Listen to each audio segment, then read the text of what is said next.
నోరూరించే నిగనిగలాడే గుత్తి వంకాయ కూర అంటే ఇష్టపడిన వాళ్ళు అంటూ ఉండరు.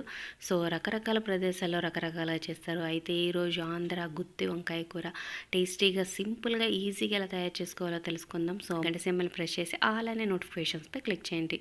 సో కర్రీ కోసం ఫస్ట్గా ఫ్రెష్గా ఉన్న కాయలు తీసుకొని, చాలామంది ఫ్రిడ్జ్లో పెట్టి ఉంచి 2-3 డేస్ తర్వాత తీసి వాడతారు. దానికన్నా ఫ్రెష్గా తెచ్చుకుని అయితే చాలా టేస్టీగా ఉంటాయి. సో 4-5 చీలికలుగా కట్ చేసి ప్యాన్లో ఆయిల్ హీట్ చేసి వేసి కొంచెంసేపు మూత పెట్టండి, సాల్ట్ వేసి. చక్కగా మెత్తగా మగ్గిపోతాయి. మగ్గిపోయిన తర్వాత మనం మసాలా రెడీ చేసుకోవాలి. ఈ లోపల ఉల్లిపాయలు కూడా కట్ చేసి పెట్టుకుందాం.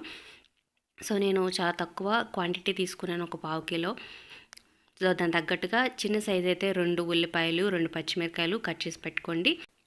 వంకాయలు అయితే మెత్తగా మగ్గిపోయినాయి కదా. తీసి పక్కన పెట్టుకోండి. అదే ఆయిల్లో ఇంకొంచెం కావాలంటే ఆయిల్ వేసుకొని కట్ చేసి వేసుకున్న ఉల్లిపాయలు, పచ్చిమిర్చి, కొంచెం పసుపు, అలాగే కరివేపాకు, సాల్ట్ కూడా వేసుకొని బాగా లైట్గా గోల్డెన్ బ్రౌన్ కలర్లో వచ్చేట్టు కొంచెం ఫ్రై చేసుకోండి. ఈ లోపల మసాలా ప్రిపేర్ చేసుకుందాం. కొంచెం మెంతులు, ధనియాల పౌడరు, జీలకర్ర, వెల్లుల్లి, కొబ్బరి పొడి, అలాగే మీకు వేయించిన పల్లీలు ఉంటే పల్లీలు, లేదా ఈ పల్లీలను వేసి చక్కగా పేస్ట్ లాగా చేసుకోండి. నాకు కొంచెం క్వాంటిటీ అయింది కాబట్టి నేను దంచేసుకున్నాను, మీరు మిక్సీ పట్టుకోండి.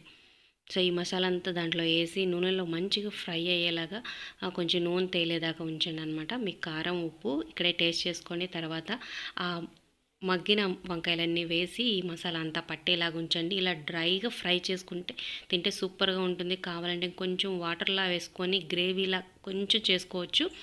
మూత పెట్టి 5 మినిట్స్ ఉంటే ముక్కలకి బాగా పట్టేస్తుంది అనమాట. ఇంకొంతమంది ఉల్లిపాయలు, టమాటాలు వేసుకొని ఇంకా గ్రేవీ కర్రీలాగా చేసుకుంటారు, అలా కూడా ట్రై చేయండి.